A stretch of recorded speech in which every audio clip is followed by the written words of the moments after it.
bem-vindos ao canal. Se você não me conhece ainda, muito prazer, eu sou a professora Ana Maria. E se você não fez a inscrição, faça, clica aqui embaixo, inscreva-se. Todo dia eu posto uma novidade para você. Hoje mesmo eu estou trazendo uma, eu vou dividir em dois atos, em duas partes. A primeira eu vou falar os benefícios da poesia. E a segunda parte, eu não poderia deixar de trazer uma poesia para vocês. São 7 versos, ou seja, cada linha é um verso de minha autoria. Espero que vocês gostem. Fica comigo em 1, 2, 3.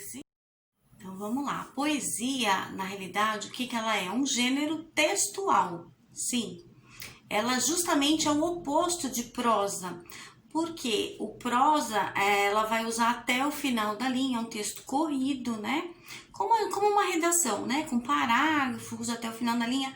A poesia não, ela pode ser apenas uma linha, 2, 3, 5, ser feito em estrofes, né?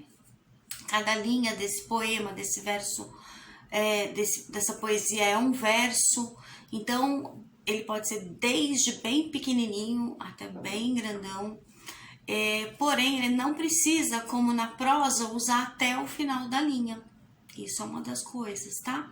Ela geralmente tem o eu lírico, que é a voz que fala do poema, fala de sentimentos. Ele também tem uma forma, né? Além de ser essa forma escrita, de não precisar ser até o final da linha.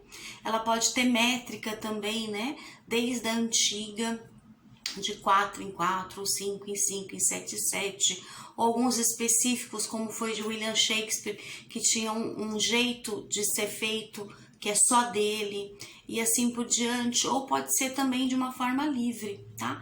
Mas ela tem uma forma, que é desta forma que eu falei para vocês, que não precisa ser até o final da linha, que também pode ou não ter rimas, pode ou não seguir o sentido da métrica antiga ou da nova, que antigamente tinha, né, os versos decassílabos, de 10 em 10, de 5 em 5 e assim por diante.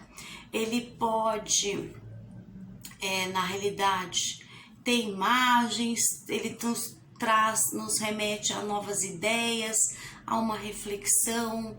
Ele também tem sons, ele também tem movimento. Além do movimento da própria rima, quando tem, né, geralmente tem, justamente é o contrário de prosa que não tem rima. A poesia, ela tem, e essa sonoridade, esse ritmo, essa musicalidade, ela sempre dá um movimento. Fora dar um movimento, existe também a poesia concreta, que eu tenho no meu canal também aqui, depois eu deixo embaixo na descrição. Ela pode tratar também com imagens da própria poesia, se transformar com imagens em movimentos. É bem interessante, né? Bom, e os benefícios que ela traz, na realidade, né, a poesia?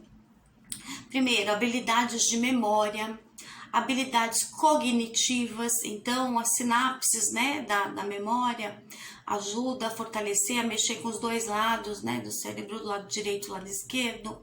Memorização, porque para você recitar uma poesia, porque a gente não lê poesia, a gente recita, é diferente de uma prosa, que é um texto corrido, né? Então eu tenho que decorar, verificar qual que é a musicalidade que ela tem, é quase que nem a tabuada, né?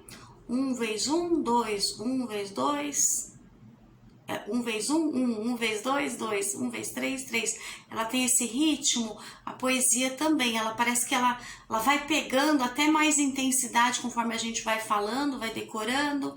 Então ela ajuda bastante a memória, as atividades cognitivas, cerebrais. Também um aumento do vocabulário, ele fica mais rico, mais extenso, você aprende inclusive novas palavras. A imaginação também, né, ela fica muito fértil, mesmo porque você pode trabalhar com imagem, ou como disse Albert Einstein, a imaginação é mais importante que o conhecimento. Isso é bem legal. Então, tem os tipos também, você aprende melhor a trabalhar com a escrita, com a leitura, quando você lê antes de recitar o poema. A escrita também, porque a parte ortográfica, será que aquela palavra, a exceção, é com X, é com S, é com C cedilha, então você vai ficar preocupado em escrever corretamente, ou para poder ler também você tem que entender a parte gramatical corretamente, né? Isso é bem interessante. O que mais? Essas rimas, esses movimentos, né? Eles ficam mais fácil para você poder usar também a memória, e volta na parte da habilidade de memória e cognitiva, porque justamente esse movimento favorece estar lembrando. Então, geralmente as próprias rimas já faz que você lembre com mais facilidade. Uma outra coisa bem interessante que é reflexão. Porque, como diz Sócrates, eu também sou professora de filosofia, além de língua portuguesa de formação mesmo.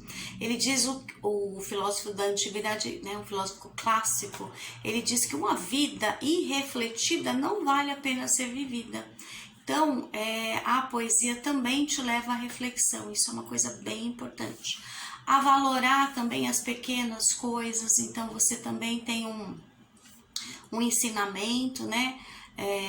A valores éticos, então você pode dar, por exemplo, valor às pequenas coisas. Então vou fazer uma poesia de uma pequena flor e vou falar a importância que ela tem, então, da semente, da flor e tudo mais, da vida dela, o nascimento, o crescimento, a morte. Tudo isso nos faz pensar e refletir, é só um exemplo, né? Trata também as emoções, quando eu falei do eu lírico também, trata de sentimentos, nos traz também mais empatia, né? A empatia é você ter essa sensibilidade com o outro, com as pessoas, se colocar no lugar do outro. Então o poema te traz esse tipo de coisa também junto com a reflexão. Então são vários movimentos, né? Ele te torna também mais amável, mais flexível, talvez mais amoroso. Se é um poema que fala de carinho, de amor, de ternura, né? Você pode usar, por exemplo, a poesia para te deixar também uma pessoa mais romântica. Então você está paquerando alguém, você tem uma namorada, uma esposa, quer fazer uma declaração, usa uma poesia, né?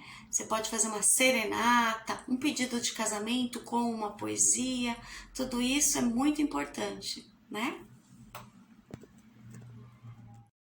E a poesia que eu fiz junto com um aluno meu lá da Fundação Casa, eu trabalhei no ano de 2014, eu já tinha trabalhado em várias escolas do estado, né, de São Paulo, escolas consideradas como exemplo, né, como na Vila Madalena, duas na Zona Oeste também, na região da Pompeia, Perdizes, trabalhei na Cachoeirinha, trabalhei com meninos também de liberdade assistida e quis conhecer o outro lado, né? Esse lado que é um lado rejeitado talvez pela sociedade, não entendido, que é trabalhar com os meninos da Fundação Casa, e foi um ano bem gratificante. Eu fui porque eu quis, inclusive do estado, né? Do Colégio do Padre Anchieta, e foi bem interessante. A gente trabalhava com módulo educação, saúde, cidadania e tudo mais. A classe que eu tinha, na realidade, lá estava misturados, eu estava por tamanho, né, meninos por tamanhos. Não queria geralmente saber o BO deles, que não me interessava, eu não faço papel de juíza, nem de Deus. Eu estava lá para fazer a minha função de professora e fazia muito bem, né, segundo os relatórios, e não tem esse tipo de problema realmente. E lá nessa fundação, então,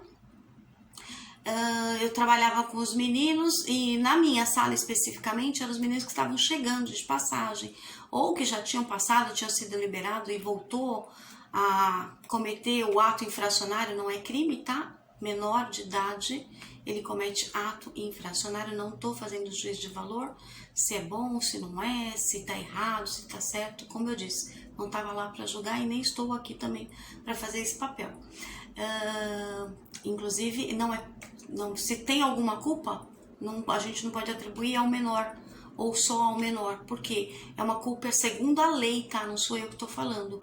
A responsabilidade deles é do Estado, da família, então não é só do menor. E da sociedade, são três. Então, e dele é o que menos a gente pode culpar, tanto que não é considerado crime, sim um ato infracionário, independente do que tenha feito, né? Do BO, desde uma coisa pequenininha até uma coisa muito grande. Mas é isso. E na minha sala, então, como eles estavam de passagem, que eu estava falando, eu pegava desde aquele que não, sabe, um aluno evadido que tinha largado a escola e mal sabia escrever o nome, e tinha alguns, eu já peguei 2, que não sabiam escrever o nome, eu tive que ensinar desde o beabá, desde a vogal, alfabeto, juntar sílabas e tudo mais. E também aqueles que eram muito avançados, que estavam no 3º ano colegial ou já tinham terminado e tinham QI acima. Tem isso também, tá bom? Então, esse aluno eu não pude, não pude também anotar o nome completo, só sei o primeiro nome.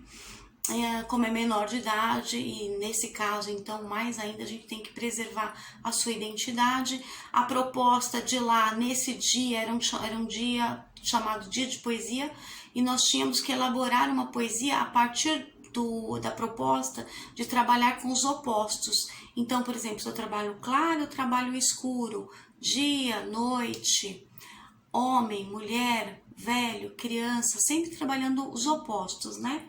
Então, por exemplo, claro e escuro. E esse aluno tinha muita dificuldade. Então eu fui e falei, não, você vai fazer, nem que for junto comigo, vamos fazer junto? Então, ok, eu fiz essa proposta e aí saiu uma boa poesia, que nem eu falei para vocês, de 7 versos, né? Cada linha é um verso, tratando então com as oposições, né? Quando eu trabalho, então, claro, escuro, preto, branco, você fala, mas o preto e branco, porque não podia ser o vermelho, então? Porque justamente é o claro e o escuro, né? Então, escuro e o branco, na realidade, é a mistura de todas as cores, né? Quando você coloca ele na aula, por exemplo, de educação artística, né? Na aula de artes, a gente aprende que, a gente pensa que misturando todas as tintas que vai dar a cor preta, que é a cor escura, quando a gente aprende, né, cores frias e cores quentes, quando a gente faz e começa a rodar em alta frequência, a gente vê que todas as misturas de cores dá branco na realidade. Então é isso, trabalhar com claro, escuro, dia, noite, e na realidade essa poesia que trabalha com as oposições, nós fizemos referente ao dia e noite. Poesia, então, ela chama-se Dia de Poesia. Então, essa é de minha autoria, né? Bom dia para quem é do dia, boa noite para quem é da noite. Tem dias que viram noites e noites que viram dias, porque tem dias que de noite é assim mesmo. Espero que você tenha gostado e até o próximo vídeo. Beijos!